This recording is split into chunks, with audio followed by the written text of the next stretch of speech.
देखिए हम लोग कल देख चुके हैं कहाँ तक, अम्ल क्षारक के बारे में सारा कुछ जानकारी ले लिए। और आज जो पढ़ने वाले हैं कल और पिछले क्लास में, जो लोग पहले क्लास नहीं किए हैं वो वीडियो देख लें, पिछले वीडियो को, है ना। और उसके बाद ही सारे क्लास को करते हुए उसके बाद आएँ, तब आपको आगे समझ में बेहतर तरीके से आएगा, नहीं तो आपको दिक्कत हो सकता है। ठीक है, दिक्कत आ सकती है। और मैं तो कहूँगा कि आप फर्स्ट चैप्टर नहीं पढ़ें तो सेकंड चैप्टर में आपको दिक्कत आने लगेगी, क्योंकि संतुलित करना है वगैरह वगैरह, कुछ चीज़ों को आप नहीं समझ पाएंगे यहाँ। ठीक है, तो at first you have to read what first chapter, after that second. देखिए तो यहाँ पे ये टॉपिक जो है हमारा, शायद ये लास्ट टॉपिक है ना, लवण के संबंध में अधिक जानकारी। उम्मीद है आज क्या हो जाए, ख़त्म हो जाए। ठीक है, पिछले भागों में हमने विभिन्न अभिक्रियाओं के द्वारा लवणों का निर्माण होते देखा है। हम लोग जितना भी अभी अभिक्रिया पढ़े उन सभी में अभिक्रिया में क्या बन रहा होगा, लवण जरूर बन रहा होगा। बन रहा था कि नहीं बन रहा था, है ना। जितना कुछ भी बना, सब कुछ जितना भी अभिक्रिया कर सब में क्या बन रहा था, लवण बन रहा था। एक बार फिर से मैं याद दिला देना चाहता हूँ, धातु के साथ जब अम्ल अभिक्रिया कर रहा था तो क्या बन रहा था, लवण बन रहा था और हाइड्रोजन गैस बन रहा था। क्षारक भी अभिक्रिया कर रहा था धातु के साथ तो भी क्या बन रहा था, लवण और हाइड्रोजन गैस बन रहा था या नहीं बन रहा था। फिर क्या बोल रहा है कि यदि अम्ल जो है किसके साथ अभिक्रिया कर रहा था, धातु कार्बोनेट या धातु हाइड्रोजन कार्बोनेट के साथ, तब भी क्या बन रहा था, लवण बन रहा था, जल और कार्बन डाइऑक्साइड बन रहा था या नहीं बन रहा था। फिर क्या हम लोग देखें कि अम्ल और क्षारक परस्पर अभिक्रिया किया, कौन, अम्ल और क्षारक परस्पर अभिक्रिया किया तो इसमें क्या बन रहा था, लवण और जल बन रहा था, जिसे हम लोग क्या कह रहे थे, उदासीनीकरण अभिक्रिया भी कह रहे थे। कोई दिक्कत था इसमें, नहीं था। फिर इस क्षारक के जगह पे एक दूसरा चीज़ आ जा रहा था हमारे पास, और वो क्या था, धातु ऑक्साइड। क्या आ रहा था, धातु ऑक्साइड। वो धातु ऑक्साइड अम्ल धातु ऑक्साइड के साथ अभिक्रिया करके सेम टू सेम वही आपका बनाया रहे थे, क्या बन रहे थे, लवण और जल।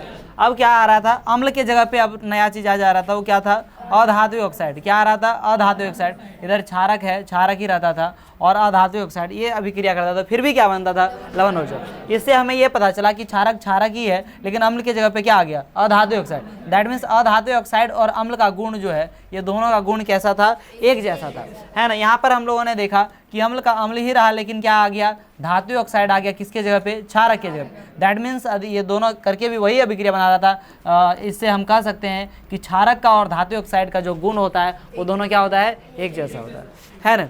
अब थोड़ी सी हम लोग कहीं आगे देखे थे कि वैसे क्षारक जो जल में क्या हो जाते हैं, घुल जाते हैं, घुलनशील होते हैं, उसे क्या बोलते हैं, क्षार कहते हैं। क्या कहते हैं, क्षार कहते हैं। बाकी बहुत सारे अंतर हम लोग अम्ल और क्षारक के बीचों में देखे हैं, हम लोग देखे कि नहीं देखे। फिर हम लोगों ने कल देखा पीएच के बारे में देखा, हम लोगों ने किसके बारे में देखा, पीएच, है ना, पीएच स्केल के बारे में देखा। पीएच स्केल क्या था, बस हाइड्रोजन की सांद्रता को जांच करने, मैंने ज्ञात करने की एक स्केल थी, उसे हम लोग क्या कहते हैं, पीएच स्केल कहते हैं। पीएच स्केल 0 से 14 तक की सारी मान को क्या करता है, मापता है। ठीक है, उसमें से हम लोग बहुत सारे का पीएच मान देखें। ठीक है, पीएच मान देखें, पीएच मान हम लोग जैसे उसमें से अम्ल और क्षारक का स्पेशली देखें कि 7 से कम रहेगा तो वो क्या हो जाएगा, अम्ल हो जाएगा। 7 से अधिक रह जाएगा तो उसको हम लोग क्या कहेंगे, क्षारक कहेंगे। ठीक है, और फिर हम लोगों ने देखा कि जो इसका 7 रहेगा वो क्या रहेगा, उदासीन रहेगा। ठीक है, इसमें बहुत सारे और भी, मिल्क ऑफ मैग्नीशिया का, जठर रस का, आपका नींबू रस का, ठीक है, रक्त का, ठीक है, इस तरह से जो भी है सब हम लोगों ने इसका क्या देखा, पीएच मान भी देखा, है कि नहीं। तो याद आ रहा हो, समथिंग ऐसा लग रहा है कि चैप्टर अभी से शुरू किए हैं, लग रहा है कि नहीं लग रहा है ओवरऑल। तो उसके बाद हम लोगों ने देखा कि मुंह का पीएच मान 5.5 से क्या होता है, 5.5 से नहीं, 5.6 से, 5.5 से अधिक कम हो जाता है तो उसको हम लोग क्या बोलते हैं कि दंत क्षय हो जाता है। यदि 5.6 से यदि पीएच मान कम यदि वर्षा जल का हो जाता है तो उसको हम लोग क्या बोलते हैं, अम्लीय वर्षा कहते हैं या नहीं कहते हैं। ठीक है, और क्या था, हम लोग जैसे पीएच मान हम लोग को जांच करके और किसका निकालना चाहिए, ज़मीन मैंने कोई भी मिट्टी उट्टी का लगाना चाहिए, फसल उसल, ताकि हम लोग उसके अनुसार से क्या लगा सकें, फसल लगा सकें और हम लोग बेहतर प्राप्त कर सकें। और कुछ बचा है, जो कुछ भी बचा है पिछले क्लास में आप लोग देखे थे, बोले ये सब भी तो देखे थे, लेकिन ये सब देखे थे तो आपका ताज़ा हो गया सब कुछ, ऐसे होता है, सब कुछ याद है, ऐसा महसूस होता है या नहीं। हाँ चलिए ठीक है। तो अब लवण, वो सब में हम लोग देख रहे थे जितने भी अभिक्रिया हो रहा था वो सब में क्या बन रहा था, लवण। इस वजह से अभी जो हम लोग पढ़ेंगे वो क्या पढ़ेंगे, लवण पढ़ेंगे, लवण परिवार है ना। लवण को इंग्लिश में क्या बोलते हैं, सॉल्ट बोलते हैं। क्या बोलते हैं, सॉल्ट, ठीक है, सॉल्ट, SALT सॉल्ट। अम्ल को क्या बोलते हैं, एसिड, जानता है या नहीं जानता है ना। और क्षारक को base, acid base and salt, acid base and salt, ये है, ठीक है। साल्ट नहीं पढ़ते सर, सॉल्ट पढ़ते हैं इसे, सॉल्ट, सॉल्ट क्या पढ़ते हैं, साल्ट नहीं सर, ये होता है सॉल्ट है। चलो ठीक है, जो भी नहीं है, हल्का सा इंग्लिश अभी नहीं पढ़ा रहा हूँ, और इंग्लिश वैसे क्या बताऊँ आपको, छोड़िए, हल्का फुल्का इधर उधर हो भी करता है। लवणों का पीएच मान, अब लवण का पीएच मान के बारे में हम लोग क्या करते हैं, जिक्र करते हैं, ठीक है। यहाँ पे देखिए, अब प्रबल अम्ल, दुर्बल अम्ल, ये सब हम लोग देखे थे या नहीं देखे थे। प्रबल क्षारक है ना, और दुर्बल क्षारक, क्या इसको आप डिफाइन कर सकते हैं, डिफाइन कर सकते हैं। प्रबल अम्ल किसे कहते हैं, कौन डिफाइन करेगा, बस आप डिफाइन कीजिए। प्रबल अम्ल,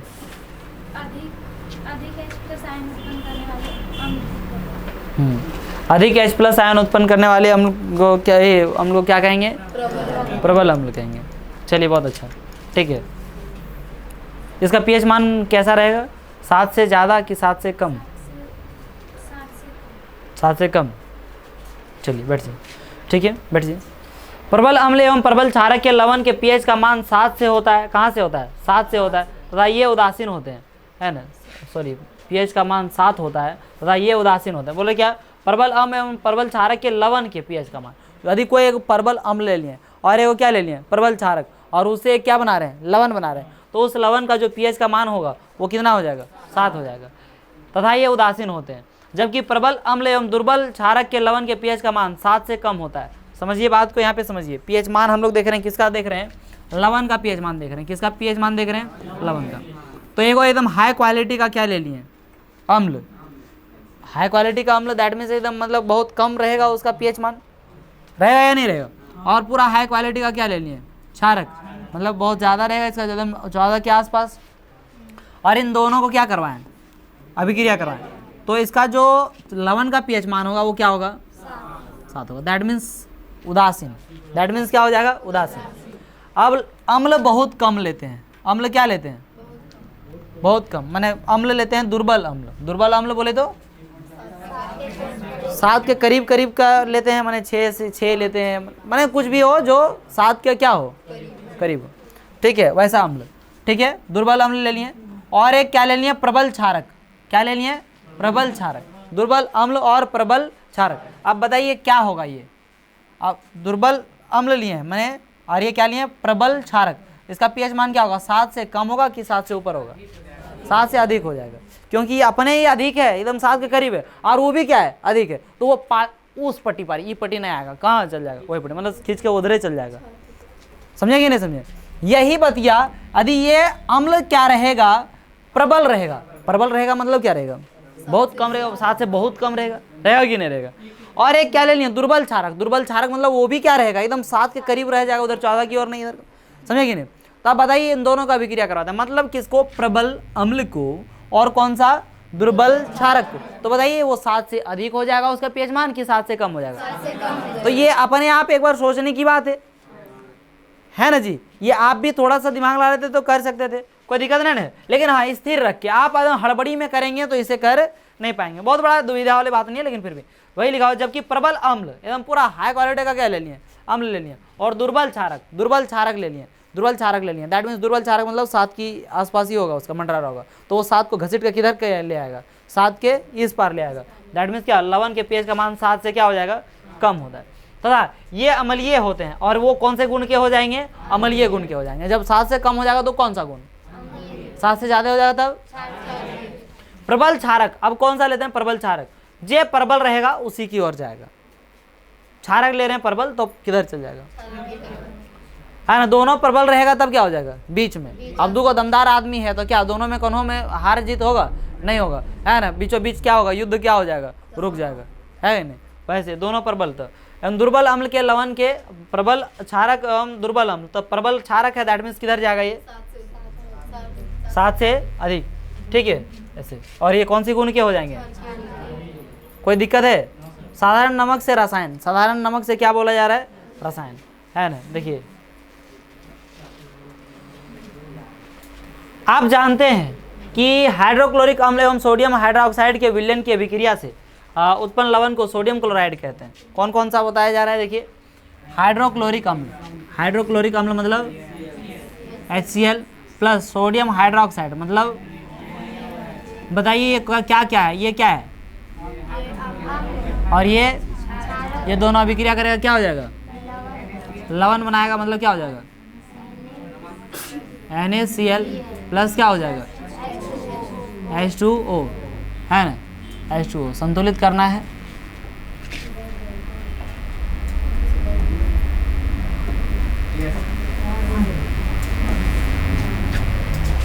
ठीक है, संतुलित हो गया वो।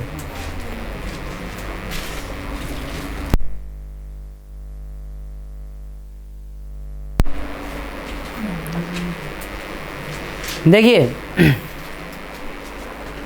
तो ये क्या हो गया हमारा? ये संतुलित। तो हाइड्रोक्लोरिक अम्ल और सोडियम हाइड्रोक्साइड के विलयन की अभिक्रिया से हम क्या उत्पन्न लवण को सोडियम क्लोराइड कहते हैं। कौन सी लवण कहते हैं इसे? Sodium chloride. ये कौन सा हो गया? NaCl क्या कौन सी लवण हो गया? Sodium chloride. अरे ये साधारण सूत्र, नमक का जो लवण का जो साधारण सूत्र है वो कौन सा है?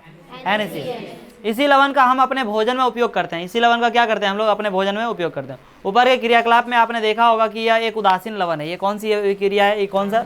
उदासीन। कैसा है? उदासीन। समुद्री जल में कई प्रकार के लवण घुले होते हैं। समुद्री जल में क्या होता है? कई प्रकार के लवण। आप जानते हैं सोडियम हाइड्रोक्साइड सबसे ज़्यादा होता है, इसका pH मान एकदम 14। प्रबल क्या है? क्षारक। और HCl भी प्रबल क्या है? अम्ल, है कि नहीं?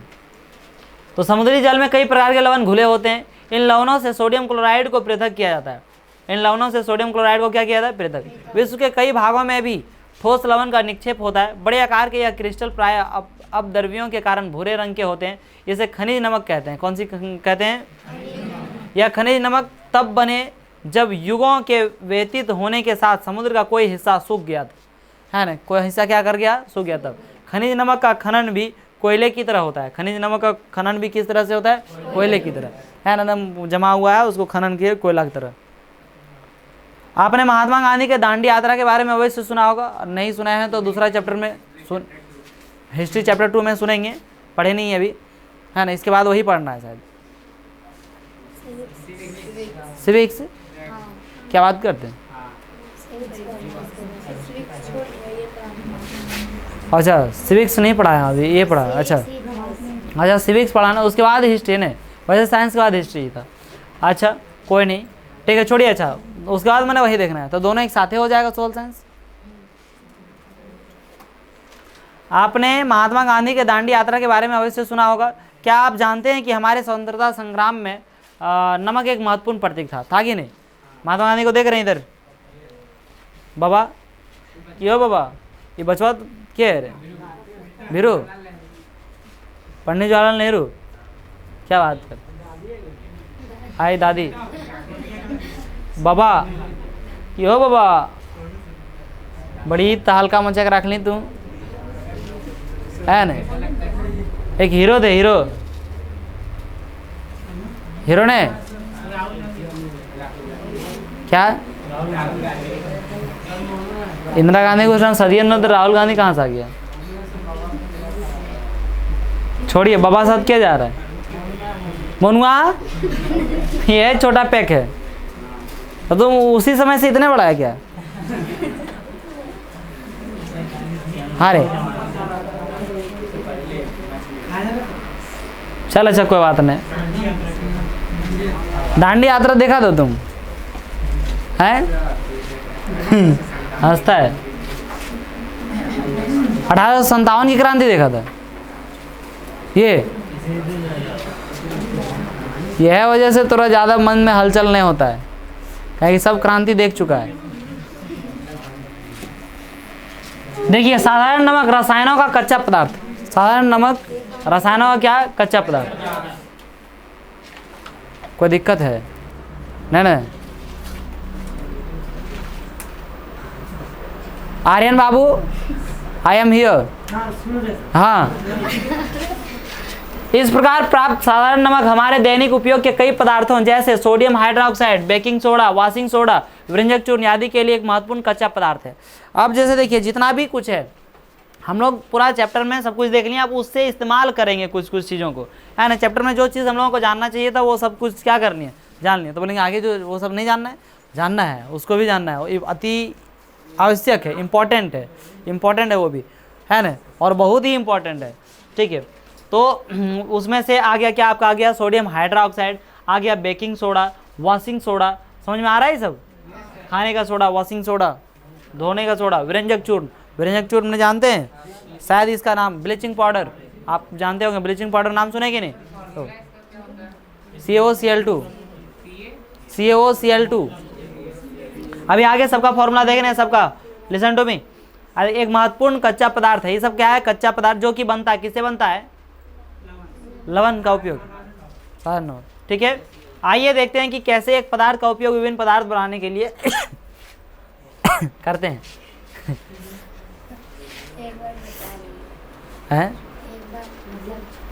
इस बार भी मैं सोचा कि इसको पढ़ के ख़त्म कर दूं, उसके बाद बंद करूं, उसके बाद करूं, तो लेकिन ये सब चीज़ जो है अनैच्छिक क्रिया है। कौन सी क्रिया है, अनैच्छिक क्रिया, इच्छा न करने के बावजूद भी आपका हो जाएगा। चलिए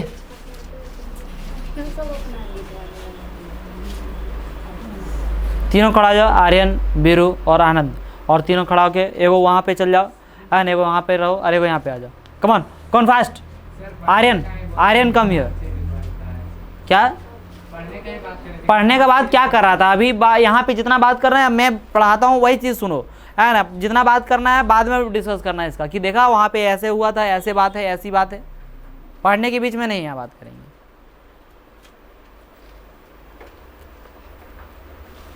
बहुत ज़्यादा होशियार बन गया सब। देखिए सबसे पहला चीज़ हम लोग क्या देख रहे हैं, सोडियम हाइड्रोक्साइड। क्या देख रहे हैं, सोडियम हाइड्रोक्साइड। तो सोडियम हाइड्रोक्साइड अभी हम लोगों ने देखा, क्या देखा कि सोडियम हाइड्रोक्साइड और अम्ल को अभिक्रिया करवा रहे थे, कर रहे थे कि नहीं। सोडियम हाइड्रोक्साइड और किसको अभिक्रिया करवा रहे थे, अम्ल, HCl करवाए थे या नहीं करवाए थे। इसी से क्या बन रहा था हम लोग, बन रहा था या नहीं बन रहा था। वापस से है ना, इसको क्या करें हम लोग, H2O, क्या H2O और किसको NaCl, माने इसको यदि हम दोनों को क्या करते हैं, वापस से मिलाते हैं, तो इससे हमारा क्या बन जाएगा, सोडियम हाइड्रोक्साइड बन जाएगा। साथ ही साथ आपका क्या बन जाएगा, हाइड्रोजन, और क्या बन जाएगा, क्लोरीन। बात समझे या नहीं समझे। यदि हम क्या करते हैं, सोडियम क्लोराइड को जल से क्या करवाते हैं, अभिक्रिया करवाते हैं, तो वापस से यानी कि सेम टू सेम यहाँ पे लिखा हुआ है, सोडियम क्लोराइड को किससे अभिक्रिया करवा रहे हैं, जल से। मेरा लिखने का तात्पर्य बस इतना था कि आपको दिखाना चाहिए। फिर वापस से यदि करवाते हैं तो उससे सोडियम हाइड्रोक्साइड बन जाएगा, और क्या बन जाएगा, क्लोरीन बन जाएगा, और क्या बन जाएगा, है ना, हाइड्रोजन। ठीक है, तो द्विपरमाणु वगैरह कहाँ इस्तेमाल करते हैं, जब सिंगल लिखते हैं तब द्विपरमाणु वगैरह प्रयोग करते हैं, समझेंगे नहीं। सिंगल पार्टिकुलर एक कोई तत्व लिख रहे हैं तब हाइड्रोजन, देखिए यहाँ पे सिंगल लिखा तो क्या होगा, द्विपरमाणु में H2 लिखाएगा। ठीक है, लिखने का सिस्टम समझ में आता है या नहीं आता है। आप कोई बोलेगा सर यहाँ ऑक्सीजन है और इसके साथ O2 नहीं है, और O2 नहीं है तो यहाँ पे क्या नहीं है, द्विपरमाणु की इसको यहाँ पे इस्तेमाल नहीं करना है, यहाँ पे इसका संयुक्ता देखना है। और ये क्या है, हाइड्रोक्साइड का संयुक्ता एक, सोडियम का भी संयुक्ता क्यों ना एक। वो सब कॉन्सेप्ट समझ में आ गया ना, पूरे जीवन भर वही सब समझाता रहूँ, नहीं ना जी। तो यही चीज़ बोल रहा है यहाँ पे, सोडियम हाइड्रोक्साइड का निर्माण कैसे होता है। तो सोडियम हाइड्रोक्साइड, यदि आपको ये ध्यान रहता है तो इससे आपको हिंदी भी ध्यान में रह जाएगा। अरे यदि ये याद रहता है तो हिंदी भी याद रहेगा या नहीं रहेगा। अरे हिंदी याद नहीं रहेगा कि जब जैसे मान लीजिए जब सोडियम क्लोराइड को जल के साथ अभिक्रिया कराते हैं तो सोडियम हाइड्रोक्साइड बनता है, उसके साथ में क्लोरीन गैस और क्या बनता है, हाइड्रोजन गैस बनता है। ऐसे नहीं लिख पाएंगे। तो इससे आपका दोनों काम हो गया कि नहीं हो गया, एग्जाम्पल भी याद हो गया, एग्जाम ऐसे दिमाग में चलने लगा। सोडियम क्लोराइड को ऐसे दिमाग, सोडियम क्लोराइड को जब जल के साथ अपने आप समीकरण अपने आप बैठने लगेगा। सोडियम क्लोराइड को जब किसके साथ अभिक्रिया करते हैं, जल के साथ अभिक्रिया करवाते हैं तो क्या बनता है, सोडियम हाइड्रोक्साइड बनता है, और क्या बनता है, क्लोरीन गैस, और क्या बनता है, हाइड्रोजन गैस। दिमाग बैठ गया। जैसे दोनों चीज़ बैठा कि नहीं बैठा, तो ऐसे आप लिख सकते हैं, अर्थात में लिख सकते हैं आगे बस। सोडियम क्लोराइड के जलीय विलयन, देखिए वही चीज़ गया, सोडियम क्लोराइड के जलीय विलयन से विद्युत प्रवाहित करने पर, क्या प्रवाहित करने पर, विद्युत प्रवाहित करने पर यह वियोजित होकर, वियोजित माने क्या होता है, टूट कर, या टूट कर क्या कर जाता है, सोडियम हाइड्रोक्साइड उत्पन्न करता है। इस प्रक्रिया को क्लोर क्षार प्रक्रिया कहते हैं। क्या कहते हैं, क्लोर क्षार प्रक्रिया कहते हैं। क्लोर क्षार प्रक्रिया कि क्लोरीन और इसमें क्या बनता है आपका, क्षारक भी है, क्षारक और क्या बन रहा है, क्लोरीन, इस वजह से इसको क्या कहेंगे, क्लोर क्षार प्रक्रिया कहते हैं। क्योंकि इससे निर्मित उत्पाद क्लोरीन एवं सोडियम हाइड्रोक्साइड होते हैं, क्योंकि एक क्लोरीन हो रहा है, बन रहा है, और एक क्या बन रहा है आपका, क्षारक बन रहा है जो कि हाइड्रोक्साइड है कि नहीं। इस वजह से इस अभिक्रिया को, इसी अभिक्रिया पार्टिकुलर यही अभिक्रिया को, इस प्रक्रिया को क्या कहेंगे हम, क्लोर क्षार प्रक्रिया, जिसमें हमारा क्या बन रहा है, एक क्षारक बन रहा है और एक क्या बन रहा है, क्लोरीन बन रहा है। इस वजह से इसको क्या कहेंगे, क्लोर क्षार प्रक्रिया। समझे या नहीं समझे, कोई डिफिकल्ट चीज़ है वही लिखा हुआ है, चाहे ये कोई डिफिकल्ट चीज़ है, समझने के बाद आसान लगता है, ठीक है, क्लोर क्षार प्रक्रिया वैसी अभिक्रिया जिसमें क्लोरीन और क्या बनेगा, क्षारक बनेगा, उसको क्या कहेंगे, कहेंगे या नहीं कहेंगे। देखिए क्लोरीन गैस एनोड पर एवं हाइड्रोजन गैस कैथोड पर मुक्त होती है। एनोड और क्या, कैथोड। एनोड जो होता है, एनोड में प्लस होता है, एनोड में कैसा होता है, प्लस, है ना, प्लस धनायन। एनोड जो होता है वो कैसा होता है, धनायन, है ना, और जो कैथोड होता है वो कैसा होता है, ऋणायन, ऋणायन। अब देखिए हाइड्रोजन, आपका हाइड्रोजन H प्लस है, प्लस है कि नहीं, अब प्लस और माइनस एक साथ आएगा, आएगा या नहीं आएगा, तो कैथोड में जाके क्या चिपक जाता है, क्या होता है, हाइड्रोजन। और क्लोरीन जो है आप जानते हैं Cl माइनस होता है या नहीं होता है, तो ये माइनस है, अब एनोड क्या रहेगा, प्लस रहेगा, तो माइनस और प्लस तभी जाके क्या करेगा, ये मिलेगा, बात समझ में। तो एनोड में जाके क्लोरीन मिल गया, एनोड में जाके क्या मिल गया। अब कैसे याद रखेंगे कि एनोड में प्लस कि कैथोड में प्लस, कैसे याद रखेंगे, एनोड में प्लस कि कैथोड में प्लस, याद रखना पड़ेगा, क्योंकि ये याद रख लेंगे क्लोरीन जाके प्लस में जुड़ेगा, क्यों, क्योंकि Cl इसमें माइनस है, तो माइनस वाला किस में जुड़ेगा, प्लस में, प्लस वाला किस में जुड़ेगा, माइनस में। लेकिन ये एनोड की कैथोड, एनोड में प्लस, लेकिन याद कैसे रहेगा, अभी तो तत्काल याद रह जा रहा है, कोई दिक्कत नहीं है।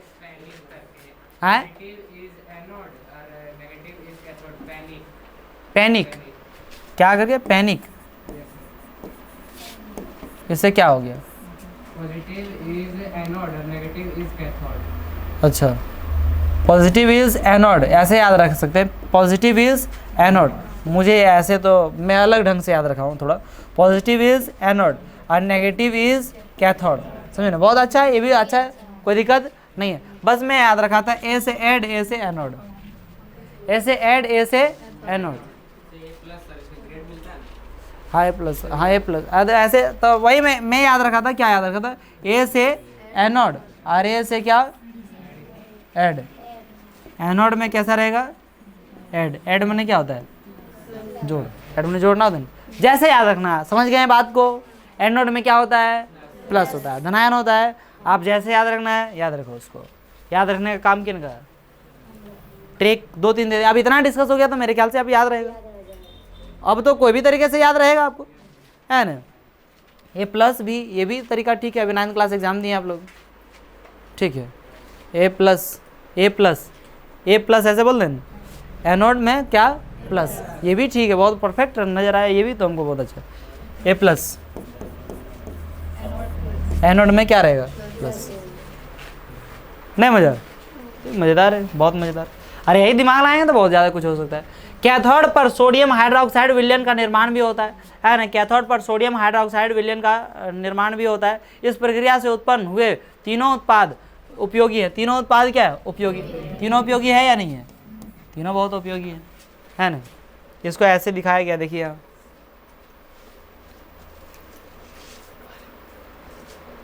एग्जाम में क्या ऐसा बनाने बोल सकते हैं, नहीं ऐसा नहीं होता।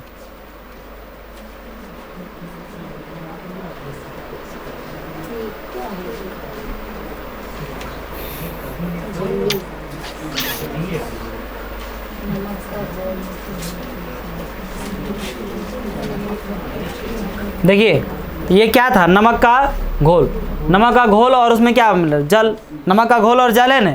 जब इसमें करंट पास करवाया जा रहा है तो क्या होगा, सोडियम हाइड्रोक्साइड निकल रहा है ना, क्या निकल रहा है आपका H2 हाइड्रोजन गैस, और क्या निकल रहा है, क्लोरीन। ठीक, क्लोरीन इधर किधर, एनोड की ओर, किधर और एनोड की ओर, है कि नहीं, और कैथोड की ओर क्या, H हाइड्रोजन। समझ में आया, यही है और कुछ नहीं है। अब देखिए ये सब बहुत इंपॉर्टेंट, ये सब में सवाल कैसे आएगा, आगे जो टॉपिक है इसमें सवाल कैसे आ जाएगा। आपका सवाल पहले मैं बोल लेता हूँ, उस अनुसार से आप लोग ध्यान देंगे शायद, है ना। व्यंजक चूर्ण क्या है, व्यंजक चूर्ण क्या है ना। इसका रासायनिक सूत्र लिखें और इसके दो उपयोग लिखें, समझ पाए ऐसे। व्यंजक चूर्ण यहाँ से जितना भी आगे है इसी प्रकार से रहेगा, अभी आगे सब यही टॉपिक मिला, अब लास्ट टॉपिक हो गया, लास्ट आ गया। तो व्यंजक चूर्ण क्या है ना, चाहे वो व्यंजक चूर्ण का निर्माण कैसे होता है और क्या इसका रासायनिक सूत्र क्या है और इसके दो उपयोग लिखे, 3 उपयोग लिखे, वैसे जो भी देगा, ठीक है। इस तरह से आपको बेकिंग सोडा पर भी वही आएगा, सेम टू सेम, इसका उपयोग लिखे हैं, फलाना लिखे, इसका रासायनिक सूत्र क्या है, समझ गए बात को। तो चलिए यहाँ पे देखते हैं व्यंजक चूर्ण। व्यंजक चूर्ण का प्रचलित नाम जो है वो क्या है, ब्लीचिंग पाउडर। क्या है, ब्लीचिंग पाउडर। ब्लीचिंग पाउडर जिसको आप शायद बहुत लोगों को नहीं मालूम हो तो मैं उनको बता देना चाहता हूँ, है ना। जो पानी वगैरह में, कुआं वगैरह में छिड़कता है जब पानी खराब होता है कुआं वगैरह, और उससे भी ज़्यादा नली वगैरह के साइड में छिड़का जाता है, देखते कि नहीं देखते, है ना। सफ़ेद कलर का पाउडर नहीं देखा आज तक, देखा नहीं आज तक। कौन कौन इतने इंसान हैं, मतलब इतने क्या बोलते हैं उसको, जो आज तक नहीं देखा है। ये देखें, कौन कौन नहीं देखे हैं। सिमरन देखिए, उसके बावजूद भी आप, तुमने देखा रहे। अरे चोटा कहीं का, अभी हॉस्टल में तू रह रहा है इतना दिन से, उधर वाइट पाउडर जो एक बार नलिया के साइड में सब कुछ बहुत तो छिड़क रहे थे सर लोग। ये आदमी है ना, मनुष्य है ही नहीं मनुष्य। आप देखिए केस ये सब कैसे, न तो सिमरन नहीं देखेगी, न तो सोनी नहीं देखेगा, सोनी मैंने सोनू, न तो राधे मैंने क्या हो गया, राधा। तो ये सब यही सब आदमी है, क्या बोले जी, तो मतलब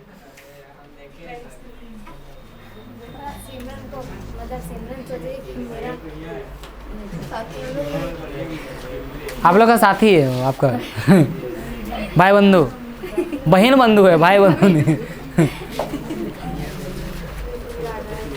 राधा दीदी उसको बोलिए,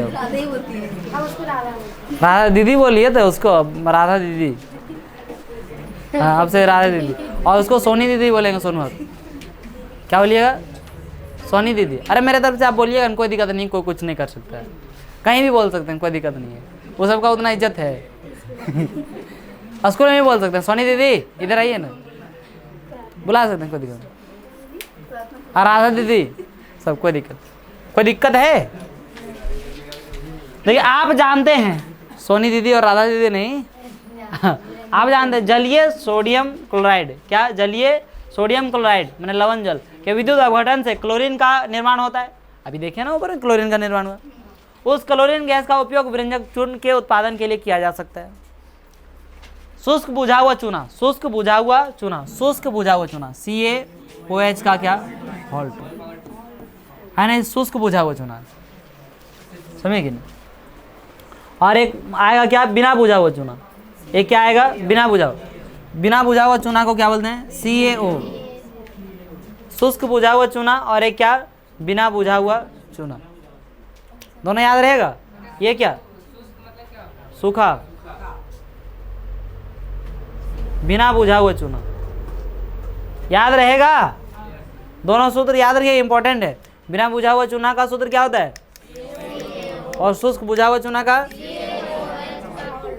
CaOH का हॉल्ट। बहुत लोग पढ़ लेता है उसके बाद भी पूछता है ना, तो उसको बोलता है क्या होता है, उसको क्या पढ़ते हैं, CaOH इना लिखल रहता है, इना करके दो निचुम, हाँ इसको क्या बोलेंगे, CaOH का हॉल्ट। तो जो क्लोरीन है उसका उपयोग किस में करते हैं, व्यंजक चूर्ण बनाने में किया जाता है। शुष्क बुझा हुआ चूना पर क्लोरीन की क्रिया से व्यंजक चूर्ण का क्या होता है, निर्माण होता है। व्यंजक चूर्ण का निर्माण कैसे होता है, शुष्क बुझा हुआ चूना पर क्लोरीन की जब क्रिया होती है तो उससे व्यंजक चूर्ण का निर्माण होता है ना। व्यंजक चूर्ण को CaOCl2 से दर्शाया जाता है, यद्यपि वास्तविक संगठन काफी क्या होती है, जटिल है ना। अब जैसे इसमें आप सिंपल से जान लिया, शुष्क बुझा हुआ चूना CaOH का हॉल्ट प्लस क्लोरीन यानी कि Cl2 है ना, Cl2, ये दोनों से क्या बनेगा आपका व्यंजक चूर्ण, CaOCl2, और क्या बन जाएगा, जल। अब व्यंजक चूर्ण का उपयोग कहाँ कहाँ करते हैं, सो देखिए व्यंजक चूर्ण का निर्माण कैसे होता है बता सकते हैं।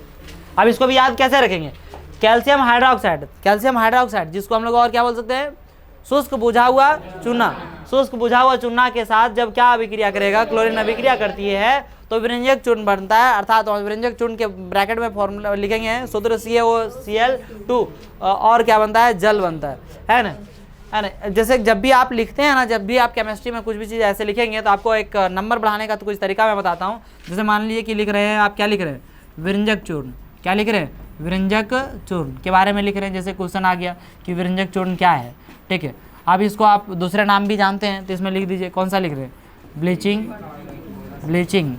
ब्लीचिंग पाउडर, ठीक है। ऐसे लिख दिए या नहीं लिख दिए, हाँ तो इंग्लिश में भी इसको लिख सकते हैं, कोई दिक्कत वाली बात नहीं है, ब्लीचिंग पाउडर, ठीक है, ब्लीचिंग पाउडर। उसके बाद ब्लीचिंग पाउडर का क्या करेंगे, डेफिनेशन लिखेंगे कि इसे ब्लीचिंग पाउडर शुष्क बुझा हुआ चूना, ब्रैकेट में क्या लिखेंगे, सूत्र CaOH का क्या लिखेंगे, Hol2, शुष्क बुझा हुआ चूना, ठीक है। जब किसके साथ अभिक्रिया करता है ना, क्लोरीन के साथ अभिक्रिया, क्लोरीन लिखेंगे तो क्लोरीन लिखने के बाद क्या कर देंगे, Cl2 ऐसे कर दीजिएगा, है ना। अभिक्रिया करके विरंजक चूर्ण बनाता है, क्या बनाता है, विरंजक चूर्ण बनाता है। तो वहाँ यहाँ पे जब विरंजक चूर्ण लिखेंगे तो वहाँ पे लिख दीजिए CaOCl2, मतलब जब भी ऐसे नाम प्रयोग करेंगे तो उसका जो रासायनिक सूत्र है वो आप क्या करते जाएंगे, लिखते जाएंगे, इससे बेहतर होगा, समझे कि नहीं। और उसी को फिर अर्थात में लिख देंगे, क्या लिख देंगे, अर्थात, ऐसे समीकरण में, कोई दिक्कत है, हाँ। उसका उपयोग लिखने बोलेगा तो ऐसे लिखेंगे, वस्त्र उद्योग में सूती एवं लिनेन के विरंजन के लिए, कागज की फैक्ट्री में, लकड़ी की मज्जा एवं लॉन्ड्री में, साफ कपड़ों के विरंजन के लिए। लॉन्ड्री कहाँ पे बोलते हैं, जहाँ पे कपड़ा साफ किया जाता है, कपड़ा साफ किया जाता है, जैसे आयरन प्रेस, नहीं समझ पाए, देखे हैं कहीं प्रेस करते हुए, कहीं घर में नहीं, मतलब लॉन्ड्री जहाँ बोलते हैं, तो उस जगह पे इसका प्रयोग। कई रासायनिक उद्योगों में एक उपचायक के रूप में एवं पीले वाले जल को जीवाणुओं से मुक्त कर, प्रभु रक्षा कीजिए, हमारी जुबान की रक्षा कीजिए। पीने वाले जल की क्या करते हैं, हम जीवाणुओं से मुक्त करते हैं, उसको पानी पीने वाला डालवे करते हैं, समझ गया बात को, है ठीक है। अब डालने के तुरंत बाद नहीं पीना चाहिए, नहीं तो शरीरों का नुकसान हो जाएगा, शरीर का भी जीवाणु क्या हो जाएगा, मुक्त हो जाएगा। और हो सकता है कि आप ज़्यादा मुक्त हुआ तो आप पृथ्वी से भी मुक्त हो जाएंगे, है ना। किससे मुक्त हो जाएंगे, पृथ्वी से भी मुक्त हो सकते हैं। आप पृथ्वी से मुक्त हो जाएंगे तो फिर तनी दिक्कत है, नहीं दिक्कत है बरो। देखिए बेकिंग सोडा क्या था, बेकिंग सोडा, इसमें भी यही पूछेगा बेकिंग सोडा का निर्माण कैसे होता है, इसका रासायनिक सूत्र लिखें। और तो क्वेश्चन, ये क्वेश्चन बता रहा हूँ आपको, ये सब घर से लिख के लाना है, समझ रहे हो बात को, समझ रहे हो, ठीक है, सब चीज़। अरे यही नोट्स में भी छापना है। अब नोट्स में क्या चाहिए, नोट्स खुद से बना सकते हैं, नोट्स बनाना तो खुद से बनाइए, नहीं तो क्वेश्चन आंसर में भेज दूंगा। ये नोट्स है, ये क्या है, नोट्स जो मैं बनाता, और नहीं तो मैं जो भेजूंगा वो क्या होगा, क्वेश्चन आंसर, 4 5 को 8 को जो रहेगा वो क्या रहेगा, क्वेश्चन आंसर, जो आप अपने से भी कर सकते हैं यदि नोट्स बना लेते हैं तो। नोट्स आपको बनाना चाहिए, क्या बनाना चाहिए, नोट्स, क्वेश्चन आंसर नहीं बनाना चाहिए, ठीक है। ठीक है, बेकिंग सोडा का उपयोग आमतौर पर रसोई घर में स्वादिष्ट खस्ता पकौड़े आदि बनाने के लिए किया जाता है। क्या खस्ता, स्वादिष्ट खस्ता पकौड़ा बनाने के लिए किया जाता है, समझे कि नहीं। लेकिन अभी गर्मी का दिन है तो थोड़ा सा तनी कम इसमें क्या हो रहा है, आकर्षित कम हो रहे लोग। यही बारिश का मौसम में इसको पढ़ा रहा होता, ओह क्या पकौड़ी है, क्या पकौड़ा है, क्या चटनी के साथ पकौड़ा है। अलग बारिश वाला फील कीजिए एक बार, बारिश है, मौसम है, पकोड़ा है, साथ में उससे चटनी है, आम और पुदीना का चटनी दे दिया, एगो आपका क्या बोलते हैं टमाटर का चटनी दे दिया, उसके साथ पकोड़ा एकदम खाने के लिए, ओह दिल खुश। क्या आप लोगों का हिसाब किताब कैसा हो जाता है, मैंने बुझाता है ठीक ठाक। अब पढ़ाने लिखाने में मैं सोचता हूँ कभी कभी बीच बीच में खिला पिला भी दूँ, समझे कि नहीं, तो वही खिला पिला रहा था। तो आप खस्ता पकौड़ा बना सकते हैं बबुआ, हाँ। तो अपने इस चक्कर में ज़्यादा नहीं डाल लेने का बेकिंग सोडा, अपने से ज़्यादा डालने का नहीं, तो ज़्यादा डालने का, ज़्यादा खाने का और फिर ज़्यादा इधर उधर जाने का, समझा कि नहीं। तो इसे दिक्कत होने का, बेकिंग सोडा से ज़्यादा खाने से क्या होने का, दिक्कत होने का, समझ रहे हो, समझ गया। अब आगे देखिए, कभी कभी इसका उपयोग खाने को शीघ्रता से पकाने के लिए भी किया जाता है, जानते हैं। जैसे मान लीजिए मोहंडी जैसन गाँव में यदि भात बन रहा है ना, तो अगर मैं क्या करता है कि पहले से यदि 20-20 कढ़ाई बना के भी रखता है ना, 20-20 कड़ाही आदमी, 20 कड़ाही, हाँ बिल्कुल, क्या कर सकते हैं। तो भी आदमी का टनाटनी होने लगता है वहाँ भात, समझे नहीं। तो आदमी खड़े हैं और उधर भात अभी पानी गर्म हो रहा है, समझे कि नहीं बात। तो वैसे स्थिति में बेकिंग सोडा मिला देने से भात जल्दी क्या हो जाएगा, उबल जाएगा जल्दी, मैंने शीघ्रता से बनाने के लिए आप कर सकते हैं। नमक से भी हो जाता है,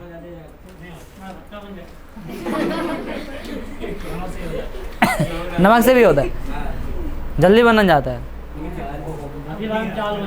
हैं? चावल बन जाएगा, फिर चावल बन जाएगा, ज़्यादा लेट हो गया चावल बनने में, फिर चावल बन जाएगा, मतलब सूख जाएगा। अच्छा सूख जाएगा तो फिर वो चावल हो जाएगा। फिर उसी तरह लगेगा। ओह माय गॉड, वहाँ दुकान में नहीं, जल्दीबाजी में। हम लोग जैसे खाने का टाइम है चावल, कौन सी खाने का टाइम हुआ तो मतलब चावल खत्म हो गया था, जैसे जल्दी बना के भैया ज़्यादा नमक डाल दिया, हाँ उसकी जल्दी फिर चावल बन गया, हम लोग सब उठे तो चावल बन गया।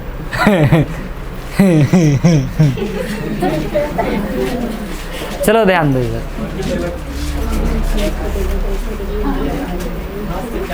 कोई दिक्कत है? भात से चावल बन गया, चावल से भात बन गया, वाह। तो इस यौगिक का रासायनिक नाम सोडियम हाइड्रोजन कार्बोनेट है। इस यौगिक का जो sodium hydrogen carbonate, baking soda का क्या है, सोडियम हाइड्रोजन कार्बोनेट है ना। इसका क्या नाम है, कौन सी नाम, रासायनिक नाम है ना, कौन सी नाम, रासायनिक नाम सोडियम, कौन सी नाम है, अच्छा सोडियम हाइड्रोजन कार्बोनेट, ठीक है। सोडियम हाइड्रोजन कार्बोनेट इसका कौन सा नाम है, कोई दिक्कत? इसको बनाने में सोडियम क्लोराइड का उपयोग एक मूल पदार्थ के रूप में किया जाता है। जो इसका मुख्य पदार्थ के रूप में प्रयोग किया जाता है वो क्या प्रयोग किया जाता है, सोडियम क्लोराइड। गलत लिखा हो यहाँ पे, कैपिटल एल लिख दिया है ना, मतलब मैं लिखता हूँ तो फिर स्मॉल सी जैसा दिखता है, ये भी गलत है। मतलब आप लिखेंगे तो बढ़िया से थोड़ा लिखा कीजिए, ठीक है। यहाँ पे ज़्यादा कर्सिव वर्सिव का हिसाब किताब नहीं चलेगा, ठीक है। मैं अक्सर यही लिखता हूँ, हमेशा ऐसे नहीं कर देता हूँ, तो ऐसा नहीं है।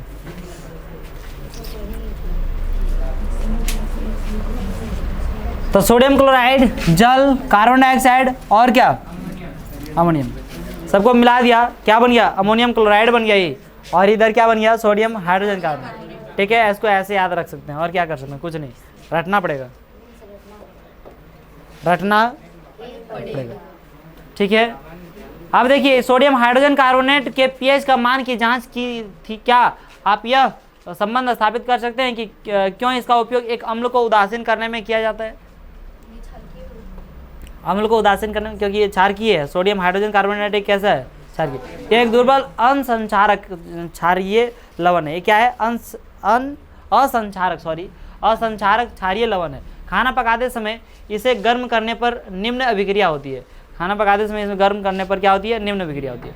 सोडियम कार्बोनेट बन जाता है, फिर क्या बन जाता है, जल और क्या, CO2 बोल रहा है। देखिए यदि आप इसको क्या करते हैं, गर्म करते हैं, क्या करते हैं, गर्म करते हैं। खाना पकाते समय इसको डाल दिए, कहाँ पे डाल दिए, खाना पकाते समय इसको क्या कर दिए, डाल दिए। तब तो क्या हो जाएगा कि गर्म करने, यानी कि उष्मा मिल रहा है, क्या मिल रहा है, उष्मा।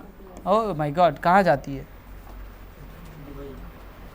ठीक है, उष्मा मिल गया। तो इसमें उष्मा मिलने से क्या बन गया, सोडियम कार्बोनेट, जल और क्या, कार्बन डाइऑक्साइड। किसी प्रकार की कोई दिक्कत अभी तक, NaHCO3, sodium hydrogen carbonate. Sodium hydrogen carbonate का उपयोग आप हमारे घरों में अनेक प्रकार से किया जाता है। क्या हो गया जी हमारे, बेकिंग सोडा का उपयोग कैसे कैसे करते हैं। बेकिंग पाउडर बनाने में जो बेकिंग सोडा एक एवं टार्ट्रिक अम्ल जैसा एक मंद खाद्य अम्ल का मिश्रण है ना। बेकिंग पाउडर बनाने में क्या जाता है, किसका, बेकिंग सोडा का उपयोग, है ना। यह जब बेकिंग पाउडर को गर्म किया जाता है या जल में मिलाया जाता है तो निम्न अभिक्रिया होता है। जल में मिलाया जाता है तो क्या होता है, निम्न अभिक्रिया, ठीक है। ये निम्न अभिक्रिया होता है। अम्ल का सोडियम लवण, अम्ल का क्या होता है, सोडियम लवण हो जाता है। इस अभिक्रिया से उत्पन्न कार्बन डाइऑक्साइड के द्वारा पावरोटी या केक में खमीर उठाया जाता है, मतलब फुला हुआ टाइप का लगेगा, है ना। देखते हैं उसको ज़्यादा बेकिंग सोडा वगैरह को डाला जाता है, किस में डाला जाता है, केक वगैरह में, केक बनाने में डाला जाता है, पावरोटी बनाने में डाला जाता है कि वो फुलल लगे, है ना, लगेगा एक एक को पावरोटिस पेट भेजेगा, पता चलेगा कौन सटबोन किया तरियम ने सटा जो है,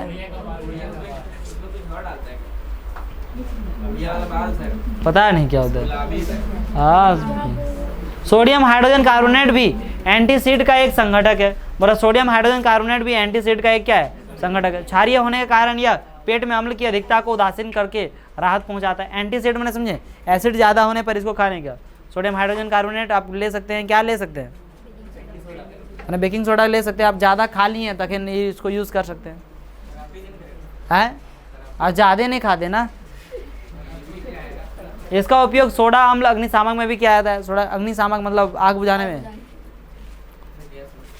समझा। अब आते हैं अगला, धोने का सोडा। अभी हम लोग व्यंजक चूर्ण देखें और क्या देखें, बेकिंग सोडा। ये नहीं देखें दो चीज़, हाँ दोनों को याद रहेगा कि नहीं। NaHCO3 किसका, बेकिंग सोडा का क्या है, रासायनिक सूत्र है। इसका रासायनिक नाम क्या है, सोडियम हाइड्रोजन कार्बोनेट। रासायनिक नाम क्या है, sodium hydrogen carbonate.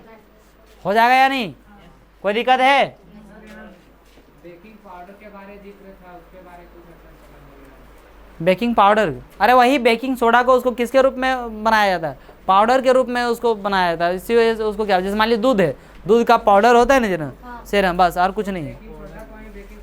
Yes bro, yes bro. धोने का सोडा, अब धोने का क्या, सोडा, ये क्या होता है, Na2CO3 × 10H2O। मैंने धोने का सोडा का ये क्या है, सूत्र है, Na2CO3 × 10H2O, धोने का सोडा। एक अन्य रसायन जिसे सोडियम क्लोराइड से प्राप्त किया जा सकता है। इसको किससे प्राप्त किया जा सकता है, सोडियम क्लोराइड से भी इसको भी प्राप्त कर सकते हैं। किससे, ये जितना कुछ भी हम लोग पढ़ रहे हो किसकी पढ़ रहे हैं, सोडियम क्लोराइड, दैट मीन्स लवण से बनने वाली चीज़ों को पढ़ रहे हैं। किसके बारे में पढ़ रहे हैं, लवण से बनने। तो आप यहाँ पे देख रहे हैं कि धोने का सोडा जो है Na2CO3 × 10H2O है ना, धोने का सोडा एक किसको प्राप्त कर सकते हैं, सोडियम क्लोराइड से प्राप्त किया जा सकता है। आप ऊपर देख चुके हैं कि बेकिंग सोडा को गर्म करके सोडियम कार्बोनेट प्राप्त किया जाता है। गर्म करने पर क्या कर सकते हैं, सोडियम कार्बोनेट। इसको हम नहीं देखेंगे कि गर्म करेंगे तो क्या बन जाएगा, सोडियम कार्बोनेट बनेगा कि नहीं बनेगा, गर्म करने पर। तो ये सोडियम कार्बोनेट का, वही सोडियम कार्बोनेट का यदि हम गर्म कर रहे हैं तो उस सोडियम कार्बोनेट का यदि हम जल के क्रिस्टलीकरण के साथ, है ना, क्रिस्टलीकरण के साथ उसको क्या करते हैं अभिक्रिया, तब क्या हो जाएगा, N2Na2CO3 सोडियम कार्बोनेट × 10H2O। कोई दिक्कत है, ये क्या हो गया, ये क्या हो गया, धोन सोडा, धोने का सोडा, धोन सोडा है ना। एक कैसा है, क्षारकीय लवण है। कैसा है, क्षारकीय लवण है। क्षारकीय लवण मतलब इसका pH मान क्या होगा बताओ, 7 से कम कि 7 से ज़्यादा, 7 से, कितना आसान है, कितना तेज बन गया तू लोग रे है सब, है तेज है बचपन से, है लक्षण से तो नहीं बुझाता है। धोने के सोडे के उपयोग, धोने के सोडे का क्या उपयोग, क्या उपयोग करता है। सोडियम कार्बोनेट का उपयोग कांच, साबुन एवं कागज उद्योग में होता है, ठीक है। इसका उपयोग बोरेक्स जैसे सोडियम यौगिक के उत्पादन में होता है। बोरेक्स जैसा मतलब है इसका उपयोग बोरेक्स जैसे सोडियम यौगिक के उत्पादन में। बोरेक्स मतलब क्या प्रयोग कर सकते हैं, बोरेक्स उसको बोलते हैं जिसको प्लस्तर करता है सब, उसमें है।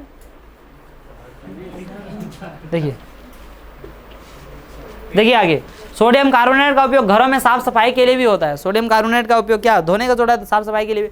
अब जो है बहुत धोने का सोडा उपयोग नहीं करता है घरों में, पहले उपयोग करता था, देखते थे यार कढ़ाई में, मतलब बड़का बड़का कढ़ा में दे दिया सोडा और उसको गर्म कर देता था, ठीक है, धोवन सोडा है ना। और क्या करता था उसमें, मैंने गेंदरा उंदरा ना बिछोना उसको डाल देता। अब गद्दा उद्दा सिस्टम आ गया था, क्या होते करता है।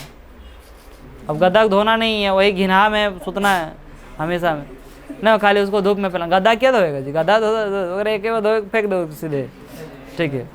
और अरे आज के ज़माने में थोड़ा हमको समझ नहीं आता है कि ज़्यादा चिकनोटिया में आया है कि ज़्यादा घिनाई में पहुंच गया। एक बुतरू सोले है, अगर हम टॉयलेट कर दिया, अगर हम वही कर दिया, सब कुछ कर लिया तो ये पढ़ ले रहेगा। पहले वाला सिस्टम ठीक था, आदमी क्या करता था, धो देता था। प्लास्टिक युक्त रहता है ना बच्चा बुतरू वाला प्लास्टिक युक्त बनाया जाता है। चलो अच्छा ठीक है। अरे जो रियलिटी है वही ना बोलूँ, क्या बोलूँ मैं, क्या बोलूँ, चलो ज़्यादा एकदम हिसाब किताब।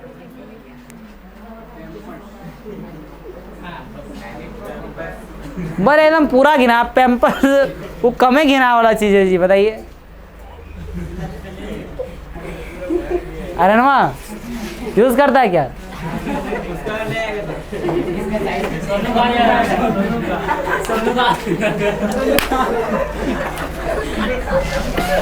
छोटा कहेंगा। अरे अरे युग घिना निकल गया, तू लोग कैसे घिना निकल गया, ध्यान दो इधर। तो सोडियम कार्बोनेट का उपयोग घरों में साफ सफाई के लिए होता है ना। जल की अस्थायी कठोरता को हटाने के लिए इसका उपयोग होता है, समझे नहीं इसका। क्या लवण के क्रिस्टल वास्तव में शुष्क हैं? ऐसे देखिए यहाँ पे थोड़ा सा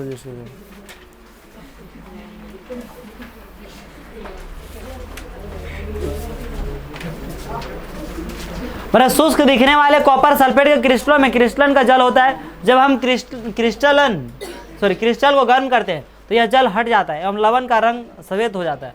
यदि आप क्रिस्टल को पुनः जल से भिगोते हैं तो क्रिस्टल का नीला रंग वापस आ जाता है। लवण की एक सूत्र इकाई में जल के निश्चित अणुओं की संख्या को क्रिस्टलन का जल कहा जाता है। देखिए लवण के क्या बताया जा रहा है, एक सूत्र इकाई में जल के निश्चित अणुओं की, जल की क्या निश्चित अणुओं की संख्या को क्या कहा जाता है, क्रिस्टलन। क्रिस्टलन कुछ नहीं है, लवण का एक सूत्र इकाई है जिसमें एक निश्चित रूप में क्या मिलाया गया है, जल का अणु, उसको क्या बुलाया जाता है, क्रिस्टलन। अभी ऊपर में क्रिस्टलन देखें, Na2CO3 इंटू 10H2, वो 10H2 वो क्या था, जल का क्रिस्टलन है ना। तो कॉपर सल्फेट की एक सूत्र इकाई में जल के 5 अणु उपस्थित होते हैं, है ना। कॉपर सल्फेट की एक सूत्र इकाई में जल के कितने अणु, 5 अणु उपस्थित होते हैं। जलीय कॉपर सल्फेट का रासायनिक सूत्र, जलीय कॉपर सल्फेट का रासायनिक सूत्र जो होगा ये होगा, कॉपर सल्फेट बोल रहा है, कॉपर सल्फेट ले लिए, कॉपर सल्फेट में CuSO4 हो जाएगा, है ना। कॉपर का भी संयोजकता कितना होता है, 2 होता है। सल्फेट का भी संयोजकता कितना होता है, 2 होता है। 2 कट गया, CuSO4 बन गया कि नहीं बन गया, सॉरी। और इसका 5 अणु बोल रहा है तो 5H2O होगा कि नहीं होगा, 5 अणु, इसको क्रिस्टल 5 अणु उपस्थित होते हैं। जलीय कॉपर सल्फेट का रासायनिक सूत्र यही है, जो जलीय कॉपर सल्फेट। क्या आप अब बता सकते हैं कि Na2CO3 इंटू 10H2O का अणु आर्द्र है या नहीं है, आर्द्र है क्या? जिप्सम एक अन्य लवण है जिसमें क्रिस्टलन का जल होता है। जिप्सम एक क्या है, एक अन्य लवण है, एक और दूसरा क्या है, लवण है जिसमें क्या होता है, क्रिस्टलन होता है। क्रिस्टलन माने जल के अणु की मात्रा, है ना। लवण में क्या हो जाएगा, एक क्या हो जाएगा, उसमें जल के अणु उपस्थित रहेंगे कुछ, ठीक है। इसमें क्रिस्टलन के जल के 2 अणु होते हैं। क्रिस्टलन के जल के कितने अणु होते हैं, 2। किसमें, जिप्सम में, है ना। इसका रासायनिक सूत्र CaSO4 इंटू 2H2O होता है। किसका, जिप्सम का, किसका, जिप्सम का क्या होता है, CaSO4 इंटू 2H2O। ये कैल्शियम सल्फेट है, कौन सा है, कैल्शियम सल्फेट, ठीक है। और वो क्या था, कॉपर सल्फेट। जिप्सम का कॉपर सल्फेट, जिप्सम का क्या, अरे क्या बोल रहे हैं, अच्छा क्या, सॉरी गलती, मैंने गलती बोल दे रहा था। जिप्सम का कैल्शियम सल्फेट, और आपका क्या बोला जा रहा है, एक क्रिस्टलन रहेगा। उसमें क्या बोला कि कॉपर सल्फेट की एक सूत्र इकाई में जल के 5 अणु उपस्थित रहते हैं, तो उसको हम लोग क्या बोलते हैं, जलीय कॉपर सल्फेट का। जलीय कॉपर सल्फेट का क्या हो जाएगा, CuSO4 इंटू 5H2O, है ना। जिप्सम का क्या हो जाएगा, CaSO4 इंटू 2H2O। लवण के उपयोगों पर ध्यान देते हैं। देखिए अब इसका उपयोग क्या करते हैं, जिप्सम को जब 373 केल्विन पे गर्म किया जाता है, that means 100 degree Celsius. 373 kelvin that means क्या है कि नहीं है, 100 डिग्री सेल्सियस पे जब उसको क्या करते हैं, गर्म कर देते हैं, तो उसका जल का अणु का त्याग कर देता है। और क्या करता है, जल के अणुओं का क्या कर देता है, त्याग। तो जिप्सम के पास पहले से कितना अणु है, 5 है। कितने हैं, 5 है, 2 है, कितना है, 2। अब जब उसको क्या करते हैं, गर्म करते हैं 100 डिग्री सेल्सियस पे, कितना डिग्री सेल्सियस पे गर्म करते हैं, 100 डिग्री सेल्सियस पे गर्म करते हैं, मतलब 373 केल्विन पे गर्म करते हैं। तो जल के अणुओं को क्या कर देता है, त्याग कर कैल्शियम सल्फेट अर्ध हाइड्रेट या हेमी हाइड्रेट बनाता है। क्या बनाता है, अर्ध हाइड्रेट बनाता है। क्या बनाता है, कैल्शियम सल्फेट अर्ध हाइड्रेट। अर्ध हाइड्रेट में आधा जल का कितना अणु रहेगा, आधा, वही रहेगा। तो ये बनाता है, इसे प्लास्टर ऑफ पेरिस कहते हैं। इसी को क्या कहा जाता है? प्लास्टर ऑफ, माने CaSO4 इंटू हाफ H2O है ना, this is the plaster of Paris है ना। जिप्सम, जिप्सम किसको, जिप्सम का क्या होता है? CaSO4 into 2H2O। Plaster of Paris का CaSO4 इंटू हाफ H2O है कि नहीं। ये प्लास्टर ऑफ पेरिस का क्या उपयोग है समझिए। इस पदार्थ का उपयोग डॉक्टर टूटी हुई हड्डियों को सही जगह पर स्थित कर रखने के लिए करते हैं। टूटी हुई हड्डियों को स्थिर रखने के लिए वो जो प्लास्टर करता है ना वो, ठीक है। प्लास्टर ऑफ पेरिस एक सफ़ेद चूर्ण है जो जल मिलाने पर यह पुनः जिप्सम बनकर कठोर ठोस पदार्थ प्रदान करता है। मैंने पानी मिलाते देखते हैं वो कितना कठोर होता है। बहुत सारा बच्चा ऊँचा का चोट लग जाता है तो ऐसे क्रिकेट खेलता है, मैंने जैसे मान ली टूट गया, हाथ टूट गया, उसके बाद लगभग मैंने बहुत दिन तक ऐसे लटकेले रखता है, समझे, लटकेले रहता है तो एक दो कुरफायत होता है, हाथ गोड़ का टूटता है, जो कुरफायत रहता है शुरू ऐसे नहीं, एक दो इतनी बदमाश है, मैंने वहीं टूट गया नॉर्मली, जैसे हमारा इतना सीधा साधा बच्चा, और समझे तो जैसे मान लीजिए कि क्या हुआ, आप सुनिए बात को सुनिए। अब टूट गया तो क्या हुआ कि टूट गया तब तक तो ठीक है, चलो जुड़वा लिया वहाँ तक भी ठीक है, जुड़ गया उसके बाद कुछ दिन मैंने रहता है ना कि इतना दिन तक रखना है, तो उसका जब जानता है अब ठीक हो गया मेरा, तो उसे क्या खेलने लगता है? क्रिकेट खेल रहा है, अरे फेंको रे, इसी से मारेगा वो, हाथे से मारेगा, बदमाशी करे वाला बच्चा, छोड़ो इसको ज़्यादा सीरियस नहीं ले रहा है, ठीक है। तो वो मतलब क्या होता है? कठोर हो जाता है। मेरा बताने का सिर्फ और सिर्फ उद्देश्य क्या है वैसा बताने का? कठोर हो जाता है। क्या हो जाता है? कठोर हो जाता है। और कुछ बताने का उद्देश्य नहीं देखे हैं तो कोई दिक्कत नहीं है। हाथ तोड़िए, फिर उसको जोड़िए, उसके बाद क्रिकेट खेलिए उसके बाद समझ में आएगा क्या हुआ, नहीं समझ में आपको? अरे वो प्लास्टरा करता है, प्लास्टरा, वो नहीं प्लास्टरा नहीं देखे हैं, वो प्लास्टर ऑफ पेरिस होता है। जब पानी जब मिला दिया ना उसमें और जब कठोर हो गया तो प्लास्टर ऑफ पेरिस नहीं रहा, वो जिप्सम बन गया। क्या बन गया? जिप्सम बन गया। फिर वापस क्या बन गया? जिप्सम। वही बोल रहा है, जिप्सम बनकर कठोर ठोस पदार्थ प्रदान होता है। यही है, ये प्लास्टर ऑफ पेरिस है। इसमें क्या मिला दे रहा है? जल मिला दे रहा है, फिर वापस क्या बन रहा है? जिप्सम। संतुलित कर रहा है।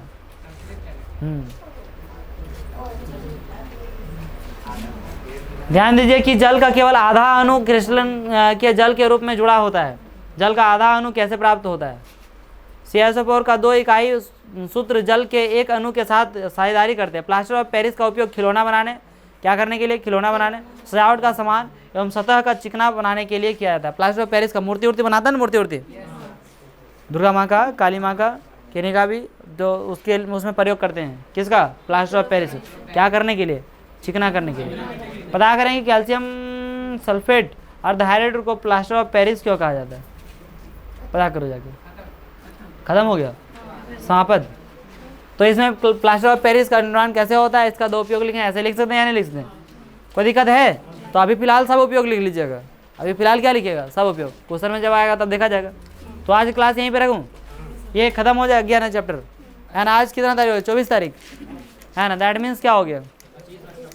25 और क्या 26। 2 दिन में क्या किया जाए? फिलहाल तो यूँ है कि अभी इसको क्या करता हूँ, समाप्त करता हूँ। मिलता हूँ आप लोगों के साथ अगली क्लास में और आप लोगों के साथ अगली वीडियो में। जय हिंद।